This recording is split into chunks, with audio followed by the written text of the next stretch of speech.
Hello, friends, and welcome back to r/IDontWorkHereLady. And today we have two parts to the story.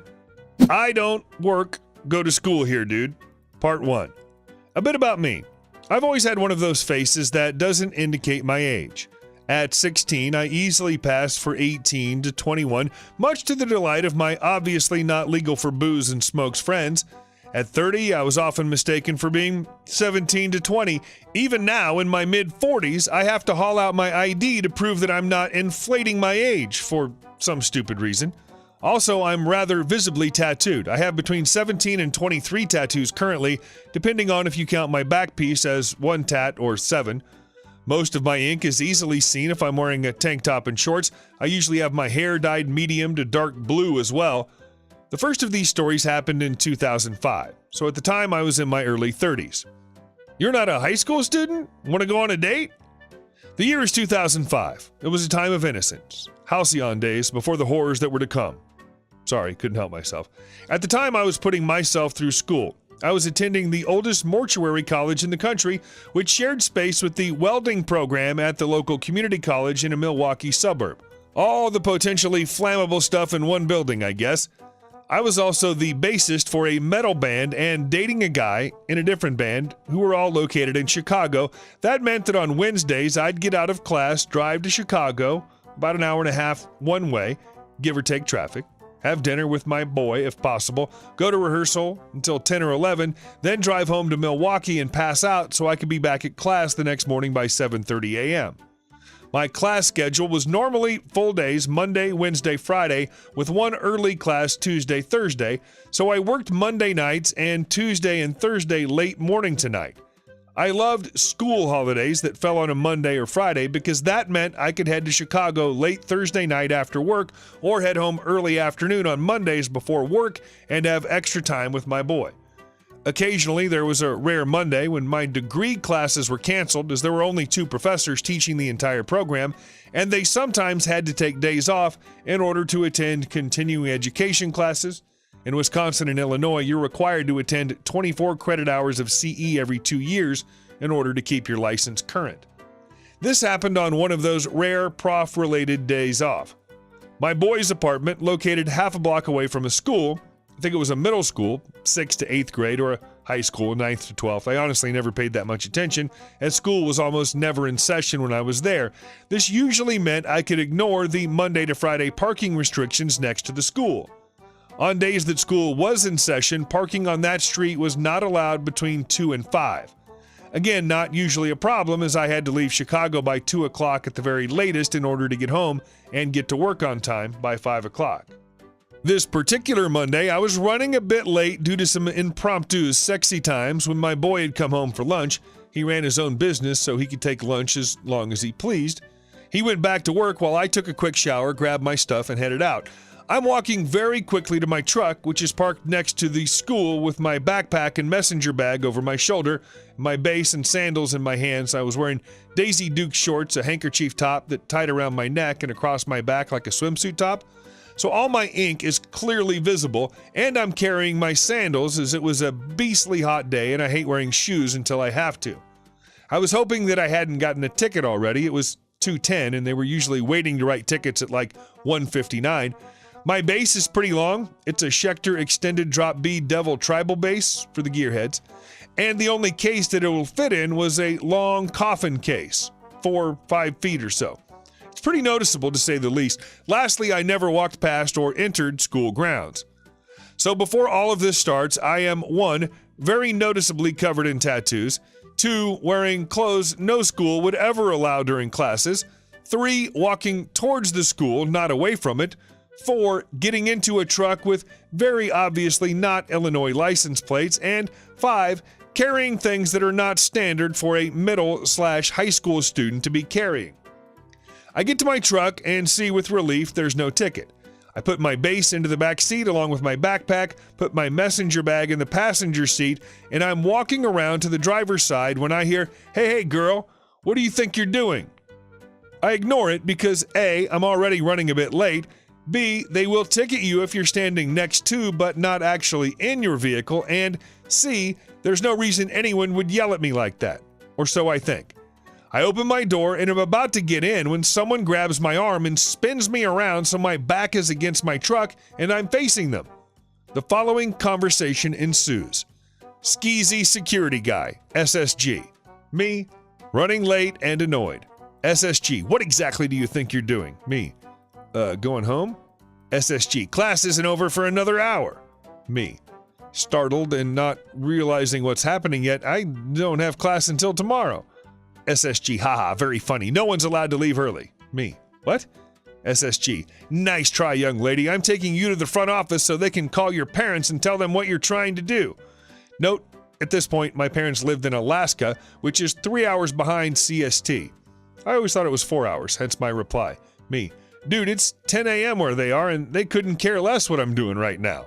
SSG, we'll see about that. This is going to be detention, if not suspension, for you trying to skip class. If you hadn't wanted to get caught, you shouldn't have parked here. Me, finally getting the idea. Whoa, I don't go to this school. SSG, oh, so you're skipping out on another school, huh? I can still turn you in and call your parents. Me, dude, I'm 31 and I live in Milwaukee. I don't go to school here. SSG, if you're gonna lie, you should at least try to make it believable. This is just adding to the trouble you're gonna be in. Are you waiting for someone that goes here? At this point, he has my arm and is trying to yank me away from the truck and towards the school. I hang on to my door and dig my heels in. Me, shouting, I'm a effing adult and you let go of me or I'm calling the cops. SSG, you'll do what? Me, look here, FO, I'm not a student here. I don't even live in Chicago. I live and go to college in Milwaukee. Let me the F go now. I yank my arm out of his hand and bunch my keys up in my fist. He's looking angry, but I can see comprehension is finally dawning in his eyes. SSG, wait, you're not a student? Me, no crap, Sherlock. See the tattoos? The Wisconsin license plates? Do I effing look like a high school student? And now I'm gonna be late for work, a-hole. SSG, then why are you here? Show me some proof. I dig my license out of my wallet and hand it to him. Me, I'm parked here because I'm visiting my boyfriend. Not that that's any of your damn business. And if you don't knock this crap off right this instant, Officer JXXXX, I'll complain to the front office about you harassing random women on the sidewalk when you should be working. SSG, while handing me my license back. You really aren't a student, huh? Me? No, and now I'm even later. Thanks for that, a-hole. I turn to get into my truck, sit down, close the door, and he taps on the window as I start the engine. I roll it down. Me, what? What the F do you want now? SSG, while staring very obviously at my skimpy top. I'm sorry I thought you were a student. So to make up for it, why don't you give me your number, and next time you're in town, I'll take you out for a drink and stuff.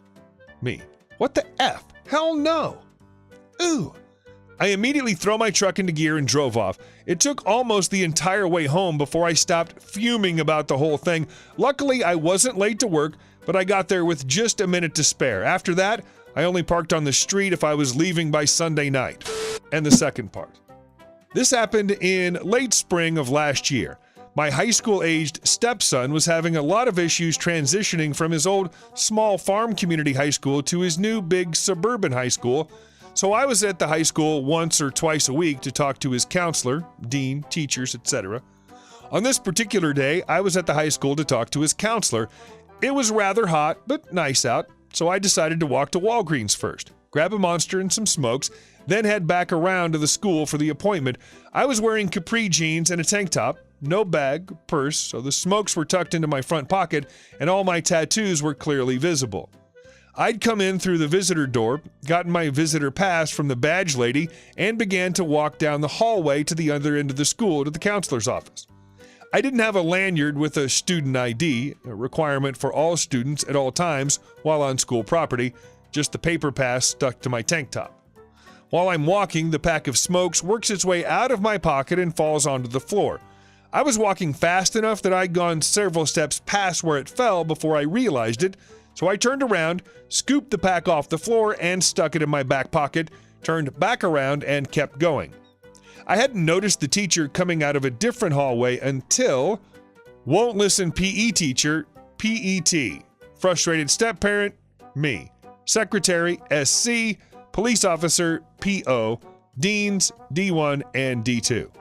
PET, hey, what'd you just pick up? Me, My smokes. Sorry, I didn't mean to drop them. PET. Where'd you get those? Me. Walgreens? PET. The one over there? How dare they? Me. Confused. Okay, I paid for them. At this point, I turn and continue to walk down the hall toward the counselor's office. PET storms over to me, grabs my arm, and starts dragging me back towards the dean's office. PET. Just where do you think you're going? You're skipping class and having a legal pack of smokes? Where's your ID? We're going to the dean. Me. Excuse me, I'm here to see the counselor. I'm a parent, not a student. Let me go. PET grabs the pack out of my pocket and crushes them in his hand. You think I'm stupid? You're a parent? Right, like I'd fall for something so obviously a lie, continuing to drag me by my arm. Me. Now I'm pissed. Hey, I just bought those. Let go of me. You owe me a new pack. I shake him off, spin around, and step up into his face. Me? Fine. You want to go to the dean's office? Let's go. How dare you grab me, yell at me, call me a liar, and take my smokes? If this is how you treat parents, I hate to think how you treat students. I storm off back to the front office with PET a step behind me, sputtering about how I'm going to be suspended for talking back to him, etc. I bang through the door loud enough that the front office secretary, who has the same unusual first name as me, looks up from talking to the officer on campus. PET comes in the door behind me. SC. Hey, Le Petit, what's up? PO. Hey, Miss Morty, what's up? Is HSS okay? Something happened? Me. Hi, La Petite, PO. This jackass stopped me, grabbed my smokes, and crushed them, then tried to physically drag me down the hall. I'm speaking angrily and loud enough that D1 and D2 come out of their offices to see what's going on.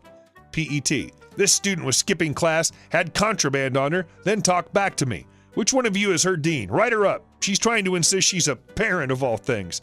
He's brandishing my crushed pack of smokes while I say this. D1, D2, who is HSS's dean. SC and PO look at PET, then me. Me.